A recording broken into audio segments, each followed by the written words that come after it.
KOS, the island of flamingos. Today is a very stormy day.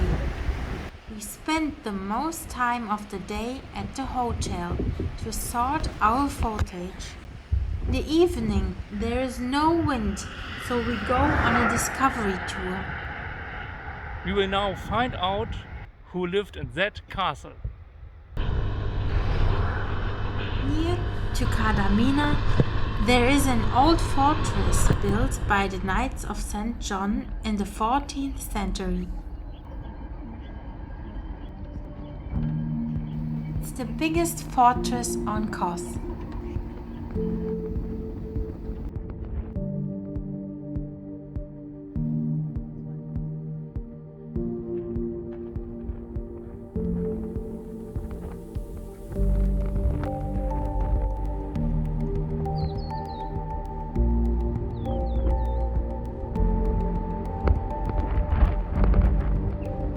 Except some ruined walls and buildings, there is not much left.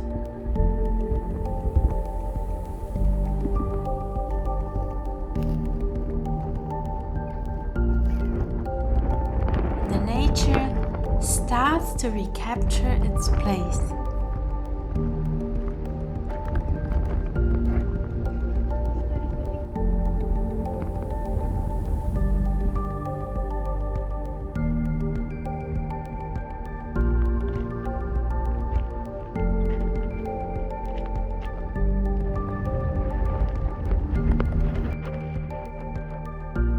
Excellent strategic position of the castle is still visible. From here you have a wonderful view over the valley of Coma-Media.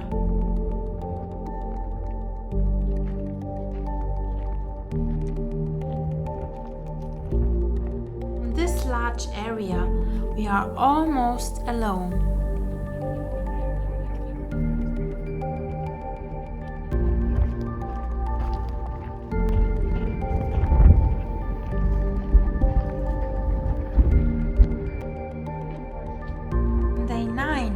We didn't spend any money.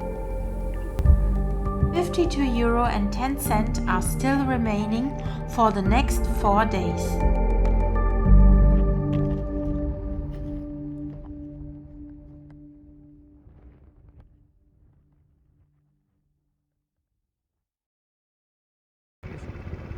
It's really nice in the morning, and there's a salt lake where flamingos should live.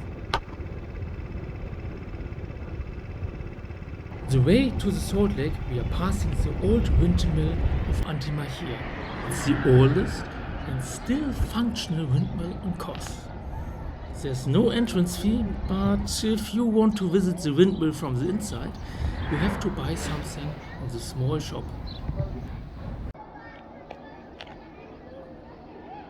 And the windmill is still working, at least when you are pushing it by hand. On the other side of the windmill there is the traditional house, an old farmhouse which also can be visited for a small fee. We want to go further to the Tigaki Saltlake. We discover a narrow path in the reeds. It feels like we are the first humans here, leaving our footprints.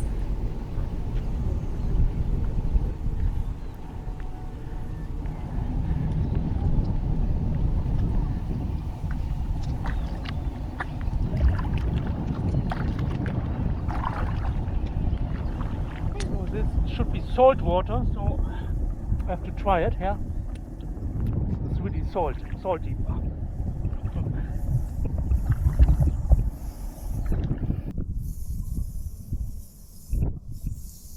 I really like places like this one here. Just sit here, listen, watch the birds.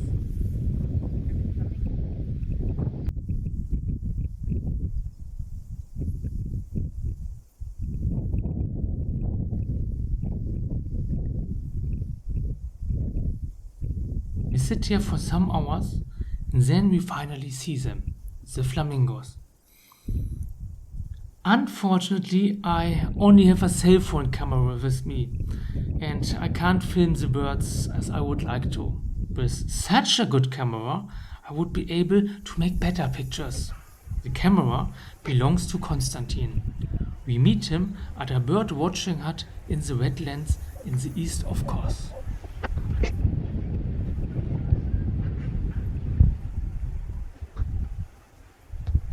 We get into a conversation and he tells us something about the local flora and fauna. And this is a good. Konstantin is an amateur nature photographer and has an own homepage. We put the link in the description. It's a cone, K-O-N, cone, for the world. It's a kind of serious one. Yeah. Serious, okay. Yeah. The lake is still full of water. From Konstantin we learn, in a few months it will look very different. In the summer months, the lake completely dries out. Also, the big salt lake at Tigaki will dry out in a few months. The flamingos will move on, as we will.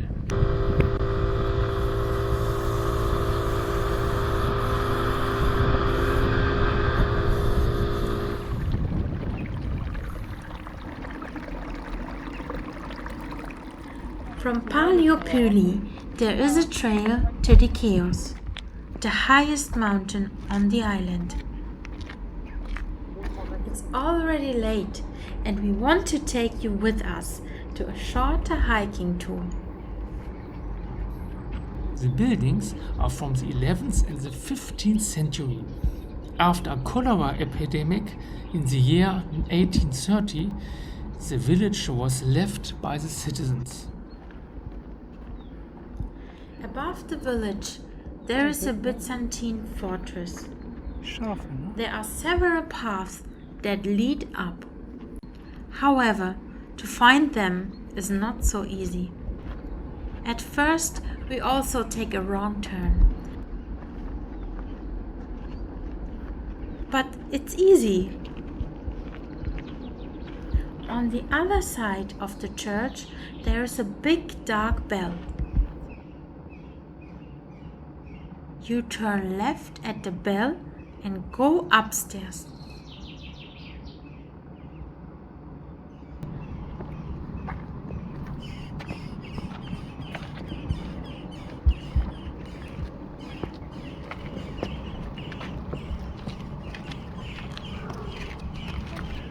After 20 minutes climbing, we arrive at the top of the fortress and have to be careful to not fall down into the old catacombs.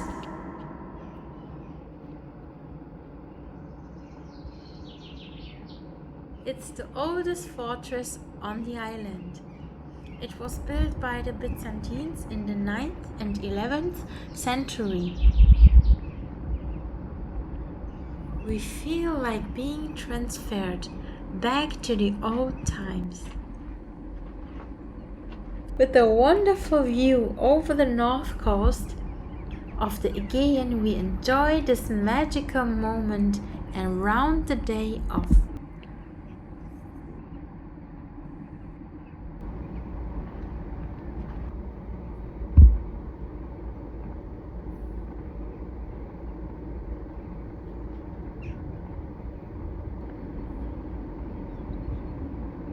Today we spent €3 for water. €49.10 are remaining for the next 3 days. Thank you for watching. If you don't want to miss what's next, turn right at the bell and... No. Left. You have to turn left at the bell to go up to the fortress. Don't forget to subscribe and to switch off.